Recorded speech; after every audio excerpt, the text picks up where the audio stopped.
Mari, como tem sido 2023 pra ti? Bom, bem caótico parece que eu já vivi 25 anos nesses 25 dias de 2023, mas tá bom, eu acho que Tem sido um ano feliz. Tem sido um alegre.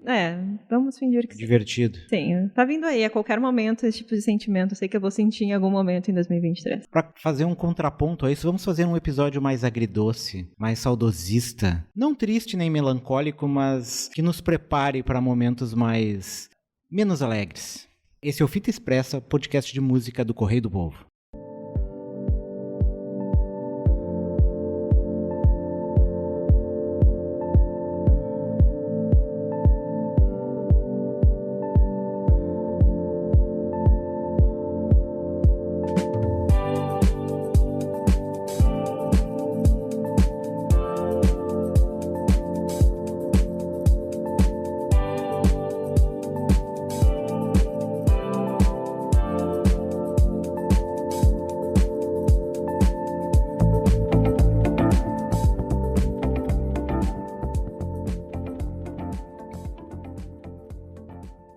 Desde o final do ano passado, a gente está pensando em fazer um podcast, ou pensou em fazer vários episódios desse podcast, sobre artistas que nos deixaram. Não deixaram no sentido de ir embora, né? Mas que deixaram no sentido mais definitivo, assim, né? Que morreram, para ser um pouco mais trágico, né? De novembro para cá, a gente teve as mortes da Gal Costa e do Erasmo Carlos, se a gente for falar nacionalmente. Internacionalmente, só para citar os mais famosos, aqui teve a Christine McVie, do Fleetwood Mac. E no começo desse ano, né, menos de 20 dias, aí a gente teve a morte do Jeff Beck e a morte também do David Crosby. Então são todos artistas na faixa dos 79, 80 anos e que começaram e formaram boa parte da sua carreira nos anos 60, anos 70 e são emblemáticos de uma geração que começa a chegar no seu ocaso, para usar uma palavra mais bonita e menos traumática, assim, né? E além deles, outros artistas chegaram, a gente perdeu nos anos anteriores, né? Em 2021 a gente pode lembrar do Charlie Watts, e outros artistas também estão chegando nessa idade e talvez a gente esteja num momento em que comece a dar adeus a personagens, astros e músicos e que aprendemos a conviver e achar que estariam sempre entre nós. Então essa é a ideia desse podcast, assim, como viver num mundo sem grandes lendas do rock, sem grandes... O termo dinossauros foi muito associado à questão do rock progressivo nos anos 70, mas eu acho que a gente pode falar também dessas quase entidades da música que nós nos acostumamos a trazer como referência, ver entrevistas, ouvir músicas, ir a shows, mas que daqui a pouco vão começar a nos abandonar. Para isso, eu estou aqui, como sempre, com a Mariana Neck. Olá, olá. E dessa vez trazendo de volta o Christian Bühler. Hello, hello. E a minha primeira pergunta aqui para botar o tema em debate aqui pra gente é: vocês estão preparados para viver num mundo sem Paul McCartney, sem Bob Dylan, sem Mick Jagger, sem Keith Richards? Porque daqui a 10 anos, 5 anos, 6 anos talvez, esse é um horizonte que a gente tem que começar a se acostumar, se não, caso eles venham a nos deixar definitivamente, pelo menos abandonar os palcos, né? Porque uma hora a idade talvez traga impedimentos. É interessante pensar assim, porque a gente se acostumou desde os anos 60, né, pra cá. Tinham aquelas mortes que a gente já estava acostumado, né?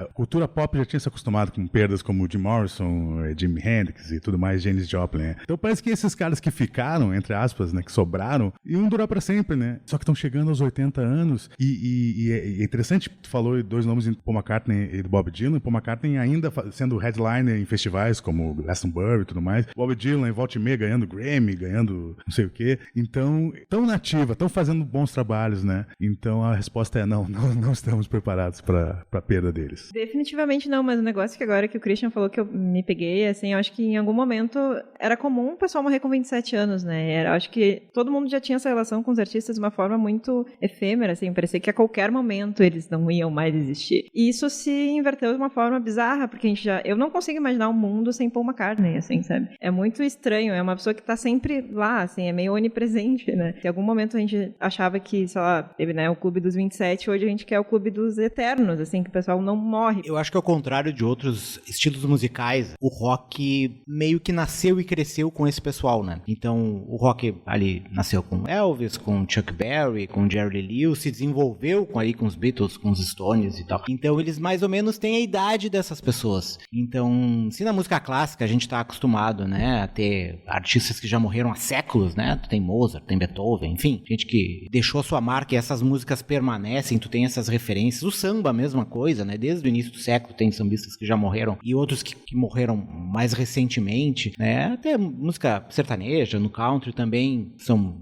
estilos que vieram também lá dos anos 20, 30. O blues, a mesma coisa. O rock não, ele é um estilo musical mais contemporâneo, assim, né? Surgido ali no final dos anos 50 ou meados dos anos 50. Então, vai ser o primeiro baque, a primeira ruptura, assim. E justamente no momento em que o rock meio que desapareceu das paradas, assim, né? Então, a minha questão é se o gênero está preparado para existir sem essas pessoas, sem esses carros-chefe. A gente ainda tem bandas que, mesmo sem esses grandes nomes, esses nomes mais lendários, assim, né? Ainda vão continuar por algum tempo, porque, né?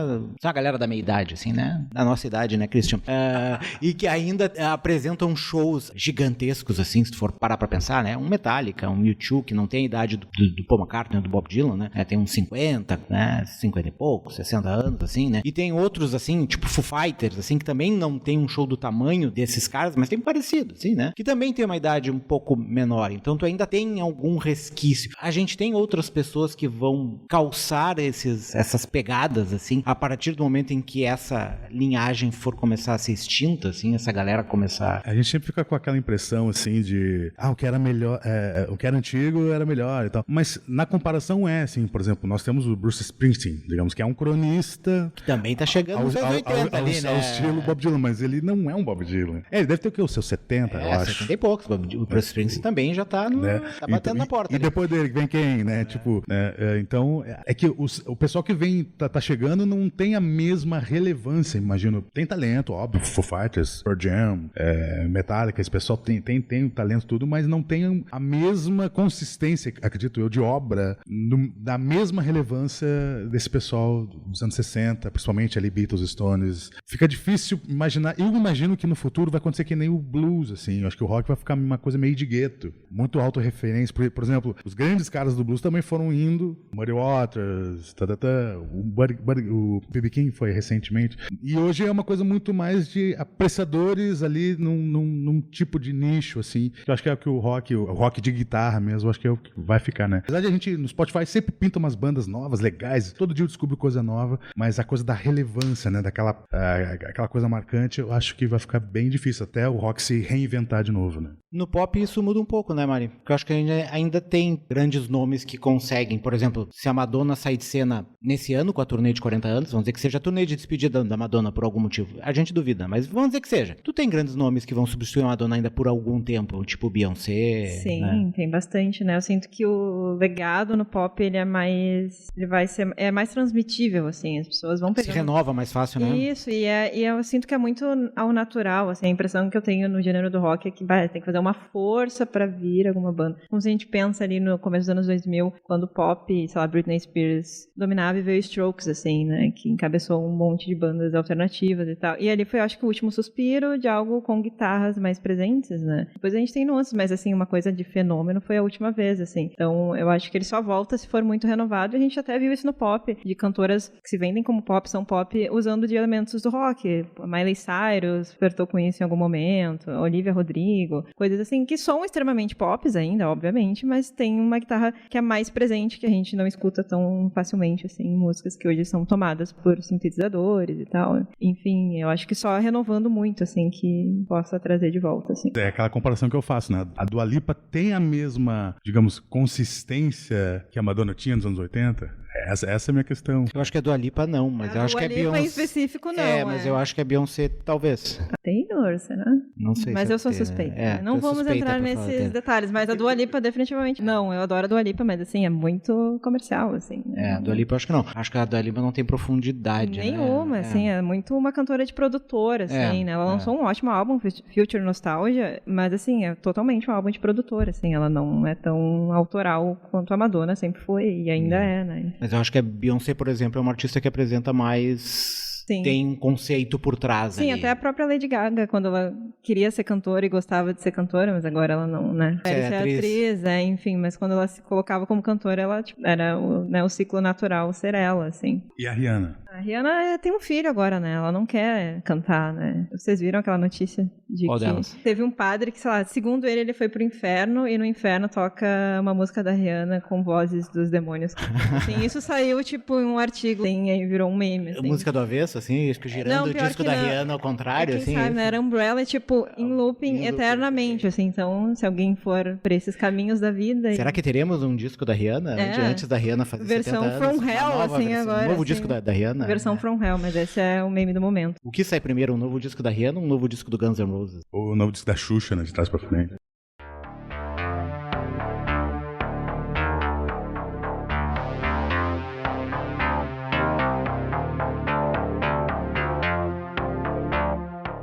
Mas aquilo que a gente, voltando ao tema, né? E também a gente tem artistas brasileiros, Caetano, Gil, Chico, Paulinho da Viola, tudo com 80 anos também, né? Transitando por essa idade. Alguns produzindo mais, outros menos. Por exemplo, o Milton se aposentou. E o que vem depois, né? Eu vejo na questão nacional, a questão do rock parada, né? Até porque aqui o mercado, ainda mais do que lá fora, é muito dominado pela questão do sertanejo e do funk, né? E os movimentos que se fazem aqui dentro, pelo menos no lado alternativo, é muito mais voltado para a questão da bossa nova e da tropicália, essa mescla, assim, né? Pelo menos esses novos artistas, do que propriamente do rock. Não sei se a Mari concorda, que acompanha um pouco melhor.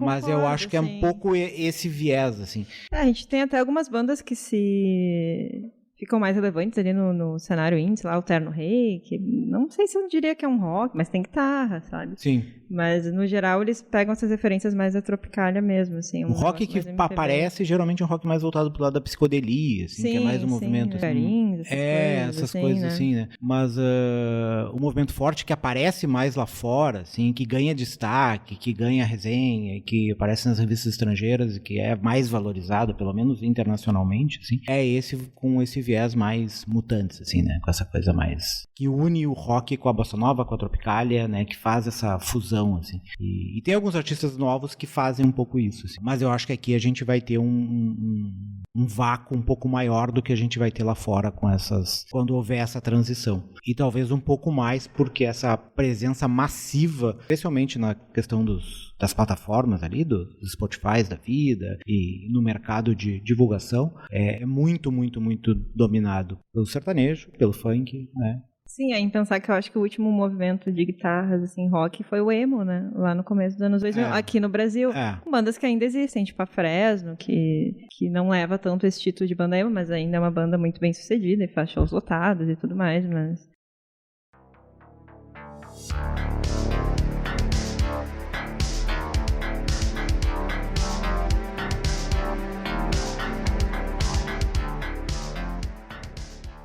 Que me leva a colocar em discussão agora, quando chegando na metade, eu acho, do nosso programa, quando esses artistas começam a chegar nesse período da sua vida, assim, né, chega no final, idade final da sua existência, né, passa dos anos 60 ali, começa a colocar em discussão o seu legado. O Paul McCartney é um cara que volta e meia, não só nos seus discos, mas nas suas entrevistas, eu vejo que ele tenta retomar pra si uma narrativa da história dos Beatles, assim, né. Durante muito tempo, a narrativa dos Beatles foi dominada pela questão do John Lennon, assim, por ele ser o líder, por ele ser o cara, muitas vezes, considerado o mais importante, porque teve aquela coisa mítica da morte, do assassinato e tal. E o Paul McCartney, eu acho que se ressentiu durante muito tempo por ter sido apontado junto com a Yoko Ono como o cara que desfez a banda. E agora, nessa parte mais final, ele começa a retomar essa história e começa a recontar nas entrevistas, nos vídeos, nas músicas, nos discos, e tenta tomar essa narrativa pra si. E além do Paul McCartney, outros artistas fazem um pouco isso, assim, nos seus trabalhos, nas suas obras, né? A gente pode pegar o Bob Dylan, que faz isso já desde 97, quando ele achou que ia morrer, na época do Time Out of Mind, né? Que ele teve um problema no coração, quase morreu em 97, daí lá lança um disco meio que definitivo, assim, mas daí como não morreu, continuou fazendo outros discos definitivos, né? Daí tu tem também o David Bowie, que aí sim lançou 2 discos e um deles também nessa linha. O próprio Leonard Cohen, que lançou, se não me engano, 3 discos também com esse formato. Eu acho que é um pouco isso, né? Tu começa a olhar pra trás, né? Em tudo que você produziu, né? E começa a querer deixar o trabalho meio que mais autoral, mais sério, mais... Não que seja um trabalho triste ou um trabalho dark necessariamente, mas um trabalho mais reflexivo, né? O do Bowie, ele tem muito essa cara, assim, de despedida mesmo, assim. Tanto que ele foi lançado, o último disco foi lançado acho, na semana que ele morreu, não foi? Acho que foi um dia antes. Acho que, se não me engano, lança num dia e ele morre no outro. Então eu acho que ele já tava ali... Eu tenho uma tese meio maluca. Vai. É meu outro que o do David Bowie eu acho que foi eutanásia, assim, mas é uma versão... Não duvido. Foi meio pensado. Não duvido, uma coisa... Mas, enfim, ou tava muito... Teorias feias da conspiração, teorias da conspiração.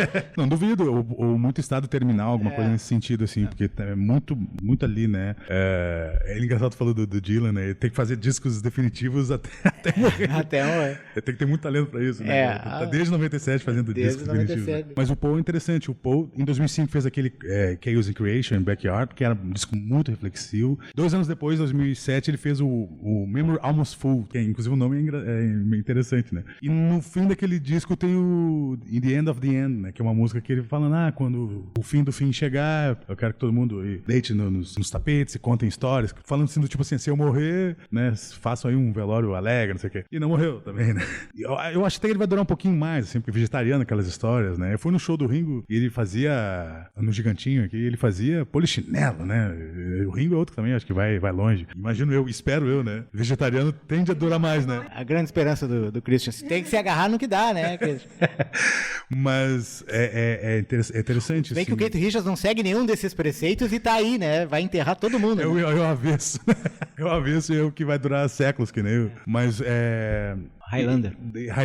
Eu acho que é normal. Nós, por exemplo, eu já tô com 43, né? De vez em quando a gente tem as nossas retrospectivas, né? Eu acho que, imagina, tô com 80 anos, né? O dobro da minha idade. Mas se eu chegar lá, não sei se eu chego lá, mas se eu chegar lá, provavelmente eu ia estar... Vai lançar teu disco definitivo também. Eu acho que eu vou lançar meu disco definitivo aos 80 anos. E também vendo os colegas indo também, vendo as pessoas que cresceram contigo indo embora, também faz com que a gente imagine, puxa, uma hora a minha hora vai chegar, né? Eu acho que é um pouco isso. Teve algumas das declarações desse pessoal, acho que foi com a morte do Jeff Beck, assim, que eu vi várias declarações um pouco nessa linha, assim. O Jeff Beck fez parte de uma, não sei se foi, acho que foi, talvez tenha sido declaração do Jimmy Page, não sei de quem, porque o Jeff Beck faz parte dessa trio de guitarristas. Guitarrista dos guitarristas?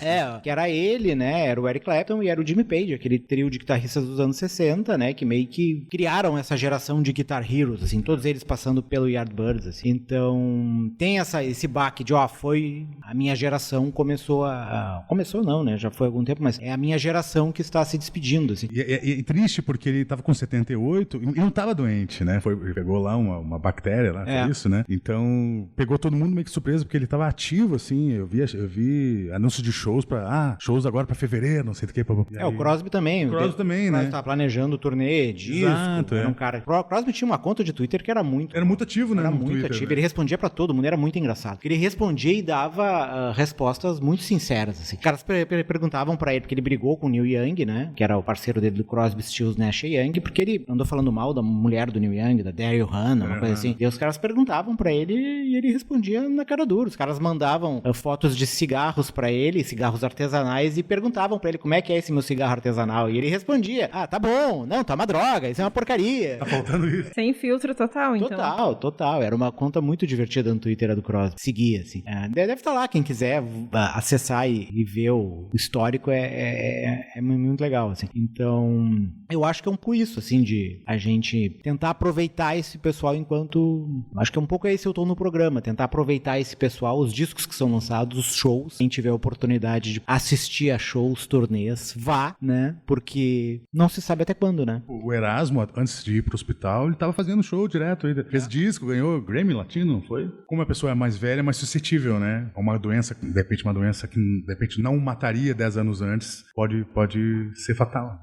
E é muito engraçado que engraçado não digo, né, mas é muito curioso que essas pessoas, a dificuldade que tem de abandonar o métier, né, de abandonar o palco, né. Alguns precisam, né, o Leonard Cohen tinha abandonado, teve que voltar, porque a contadora deu um desfalque, a empresária deu um desfalque e deixou ele quase às vésperas da miséria, né, então ele teve que voltar, fazer turnê e tal, para poder reconquistar tudo que ele já tinha conquistado, mas outros não é o caso, né, outros em tese poderiam largar fora e viver do que já conquistaram ao longo da carreira, mas mesmo assim continuam tocando, né? O Bob Dylan tem a Never Ending Tour, né, a turnê que nunca acaba aí, né? Esse é o nome da turnê do Bob Dylan já há mais de 20 anos, né?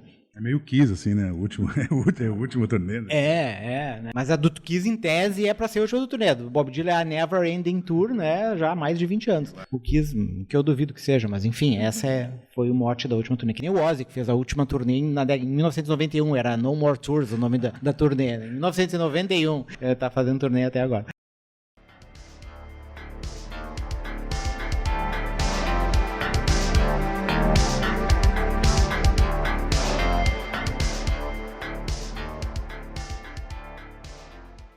Na parte final, para encerrar, a gente vai comentar um pouco sobre um disco de um desses artistas que completou 80 anos, tem 80 anos na verdade, que é o John Cale, que é o cara do Velvet Underground, que lançou um desses discos que tem essa mesma vibração que a gente comentou aqui, de ser um desses discos definitivos, assim. É o disco chamado Mercy, que foi lançado semana passada, na sexta-feira passada, começo de janeiro, e tem uma característica bastante semelhante com a do disco do David Bowie, do Black Star, foi o último disco do Bowie de 2016, por ser um disco mais contemplativo, assim, embora, ao contrário do Bowie, que se cercou de músicos de jazz para fazer esse álbum, o Cale, como por ser um cara mais de vanguarda, mais avant-garde, assim, do que o próprio Bowie, acabou apelando mais para a questão da eletrônica, assim. Então ele é um disco gótico, mais dark, assim, né? Podia ser uma trilha sonora de um filme do David Lynch, assim. Total. Né? Mas ele é permeado por sonoridades e barulhinhos eletrônicos e blips e glitches e coisinhas, assim, que dão um frescor novo para a obra, assim. E tem essa cara de ser, não sei se vai ser o último disco dele, espero que não, espero que o Joe Cale ainda faça muitas obras, porque é um cara que eu gosto bastante, ele é a minha metade preferida do Velvet Underground, embora eu ainda goste bastante do Lou Reed, mas eu prefiro o John Cale. Mas mesmo assim é um álbum, talvez um dos melhores álbuns do ano já pra minha lista, Mariana. Já estamos em janeiro, falta muito ainda, mas já tá minha lista aí. Eu gostei bastante desse álbum também, assim, eu ouvi ele sem grandes expectativas, apesar de eu gostar bastante de Velvet Underground, de John Cale e tal. E o que mais me chamou a atenção foi justamente essa ideia dele ter feito parcerias com artistas mais jovens aí, né? Ice Blood, Animal Collective, a própria Taste também, que dão essa coisa mais, esse sopro de frescor que o álbum já tem, assim, né? Ele é bem atmosférico, né? Cheio de sintetizadores, e ele é, sei lá, meio vibes, assim, bem que tu falou, né? Essa coisa meio David Lynch, assim, essa coisa meio realidade, sonho, bastante filtro na voz dele, e eu gostei bastante, assim, realmente ele é mais reflexivo, acho que ele até tenta fazer pazes com o passado, porque ele faz, tipo, um cover da Nico, né? Que foi sua parceira no Velvet Underground, né? Que faleceu há bastante tempo já. Acho que eles tinham uma relação próxima, mas bem conflituosa, porque a Nico era uma pessoa difícil de lidar, aparentemente. Eu gostei bastante, assim, eu acho que... E é louco pensar que ele tem 80 anos e está fazendo álbuns assim, sabe? Tipo, curioso pensar nesse vinho, assim, produzindo esse tipo de coisa. Fazia tempo que ele não lançava álbum? Assim, de inéditas desde 2012. Que ele lançou o Shift Adventures in Nuki Wood, que é um disco que também tem essa coisa de ter muita eletrônica, assim, mas eu acho que ele é um disco menos consistente do que esse. Eu até não acho, tem muita gente que dá pau nesse disco, se eu não me engano, a revista preferida da Mariane deu 4.9 pra esse disco, eu não acho que ele seja... fracasso, assim. Eu não acho que ele seja tão ruim, mas tem muito autotune na voz, assim, tem umas coisas que eu acho que não funcionam tão bem como nesse. E ele relançou um disco em 2016, que é o Music from Another Society, uma coisa assim, Music from a New Society, que é um disco de 1982, e ele relançou em 2016, em que ele lançou a versão original do disco e ele regravou o disco novamente, que daí ele bota elementos eletrônicos nesse disco, faz uma nova versão pro disco. Mas de inéditas, esse disco é o primeiro desde 2012. Assim. Bem, então, outra diferença, né, dos dinossauros, né, para as bandas mais novas, é que as bandas mais novas também ainda estão sob as rédeas das gravadoras, então tem que lançar tantos discos em tantos anos e tal. E esses caras como o John Cale, por exemplo, só lança disco quando tem o que dizer. Eu vou ficar 10 anos de boa aqui, quando tiver algo pra dizer mesmo, eu vou lá e lanço, né? E normalmente é algo de qualidade. É um cara que leva o seu tempo, né? Leva o tempo necessário. E eu acho que era um cara que, no início dos anos 70, que ele lançava muita coisa, ele tinha muito da disputa com o Lou Reed. Sim, era uma coisa meio McCartney e Lennon. Assim. Exatamente. Como ele foi expulso da banda pelo Lou Reed, assim, então tinha aquela coisa, eu vou gravar um disco provando que eu posso ser pop. Porque tinha aquela coisa, ele ser o cara da vanguarda e o Lou Reed ser o cara mais rock, mais pop. Então ele começava a lançar discos, eu quero mostrar que eu também posso ser pop, que eu também posso ser rock. Então tinha essas coisas de dar a resposta pro Lou Reed. Assim. O Lou Reed sempre foi o lado mais bem sucedido da banda, assim, comercialmente, né? Foi o cara que as pessoas conhecem mais e tal. E tem as músicas mais famosas, né? Perfect Day, Walk on the Wild Side. Todo mundo lembra mais do Lou Reed do que do John Cale. Mas o John Cale foi o cara que sempre trouxe o lado mais artístico pra história do Velvet Underground, assim. Sim, porque ele tinha conexões ali com a cena de arte de Nova York e tal, e mesmo ele não sendo americano, né? Ele é galês. Galês, enfim. Então ele sempre teve muitos contatos, assim, é muito louco isso. E até pensando, ele com 80 anos perdeu, né? O Reed não existe mais, o David Bowie, que ele era próximo, o Brian Eno também, né? A Nico. Então, todo mundo que tava ali, que viveu os momentos mais incríveis ali da juventude, não tá mais. Então, deve ser muito louco tu refletir sobre isso, assim, que ele meio que é o único que ainda existe, assim. Então... até que tu falou agora, eu me lembrei do trio, né? Do trio de Berlim ali, o David Bowie, o Lou Reed e o Iggy Pop. O Iggy Pop é o único que sobreviveu, né? Que era o que a gente achou que ia primeiro, né? O Iggy Pop é o único que lançou até. Eu até não ouvi ainda o disco do Iggy Pop. O Iggy Pop lançou um disco esse ano também. Loser, eu acho que é o nome. Enfim, só pra dar uns destaques assim, desse disco que a gente comentou agora. As minhas músicas favoritas ali é Nightcrawling, Story of Blood, que é a música com a Waze Blood ali, que a Mari comentou. Eu gosto bastante de Time Stand Still também, que é uma música que tem um vocal meio... Uma coisa meio... quase um hino, assim, no meio, assim, a forma como ele canta, que lembra muito os discos dos anos 70 dele. Assim. Mas nenhuma das músicas é uma música, né, como é que eu vou te dizer, linear, assim, no sentido de ser uma música guitarra, baixa, bateria. Todas elas têm um elemento diferente. Assim. Elas são bem construídas de uma forma diferente, assim, não é aquela, né, começo, meio, refrão, volta, refrão de novo, não tem isso no álbum. Todas têm umas texturas mais contemporâneas e modernas, assim. O disco tem mais de uma hora, mais de uma hora. 1h e 10 minutos, se eu não me engano.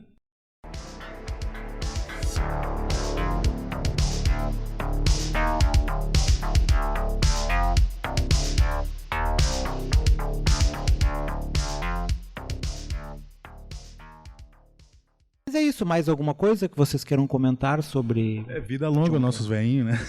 Medo desse programa, um enterro precoce, mas não vai acontecer. A ideia não foi essa. A ideia foi, na verdade, homenagear e preparar os coraçõezinhos para o momento em que esses artistas deixarem os palcos, seja por força maior ou seja por vontade própria, né?